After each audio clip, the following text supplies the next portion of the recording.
Well, first of all, the president just rolled out what he calls his blueprint to reduce the cost of prescription drugs, an issue on the minds of many midterm voters. Included in that is a plan to speed up the approval of cheaper generic drugs. But the White House has its own bitter pill to swallow over the harsh controversy about what a staffer said about John McCain. Fallout over an insult. I'm not going to validate a leak out of an internal staff meeting one way or the other. The White House refused to attempt damage control after staffer Kelly Sadler's derisive comment in a meeting that ailing John McCain's opposition to CIA Director nominee Gina Haspel did not matter because he's dying anyway.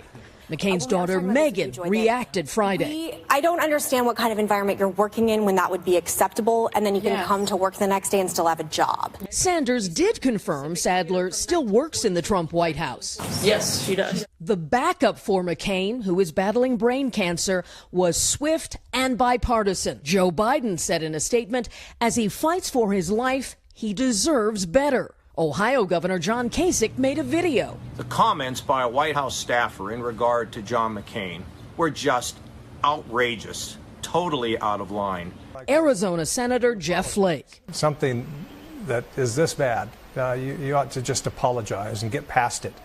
So I don't think that it was handled well. Turning to the Michael Cohen investigation, where regrets flowed from AT&T's top executive after the company paid Trump's personal lawyer $600,000.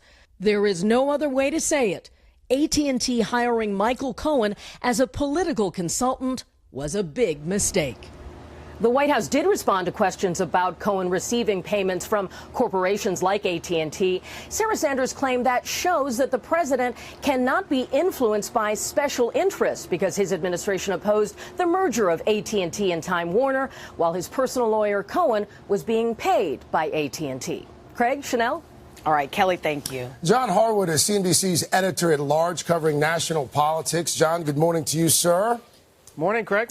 Kelly Sadler, this communications aide that made these comments, there's been no apology, there's been no offer of an explanation. John, how is it that she could still have a job despite the widespread condemnation from both sides of the aisle? Because she works for Donald Trump.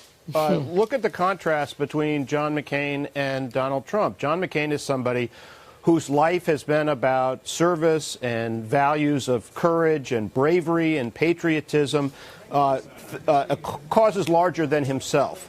Donald Trump has been the opposite. Donald Trump is about self-interest, and more than that, his brand is crude and nasty.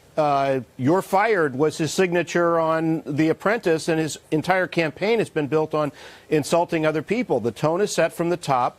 And it's not surprising that somebody in the White House would reflect that attitude. That's the kind of person that he attracts to work for him, and it's not pretty. Let me shift gears just a moment. We heard AT&T saying it was a big mistake hiring, Cohen, paying him some $600,000. What's the thought here? Is this pay-for-play politics? I mean, obviously, this is something that Trump promised to end during the election. What's the buzz?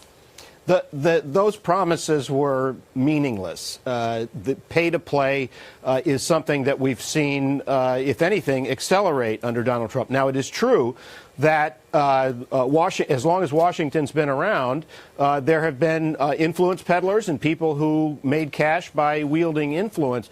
The question here is what exactly was the purpose of the cash? Now, with AT&T, they had a pending merger with Time Warner that was part of the backdrop of why they gave money to Michael Cohen. Novartis, the drug company, was concerned about reforms of drug prices. However, this same consulting firm that they poured that cash into was also the firm that paid the hush money settlement to Stormy Daniels. And as Rudy Giuliani has acknowledged, they may have paid hush money to other people as well. So the added dimension of this scandal is not just pay to play for politics, but was it pay to play for some other purpose? Was that money going to something else? And that's what both Robert Mueller and the Southern District of New York prosecutors are finding out. John, quickly here, this week, despite calls domestically and internationally not to do it, President Trump decided to withdraw from the Iran nuclear deal. Short-term impact of that, long-term impact of that.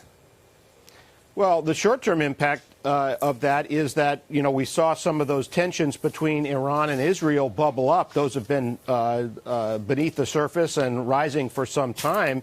And you had the exchange of artillery fire over the last few days.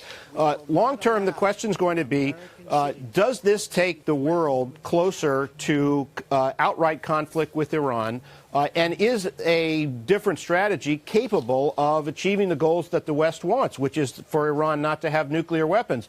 France, Germany, Britain, all of our major allies believe that that deal was our best chance of preventing Iran from having a nuclear weapon. But that deal's only been in effect a couple of years. This problem's been bubbling for a long time.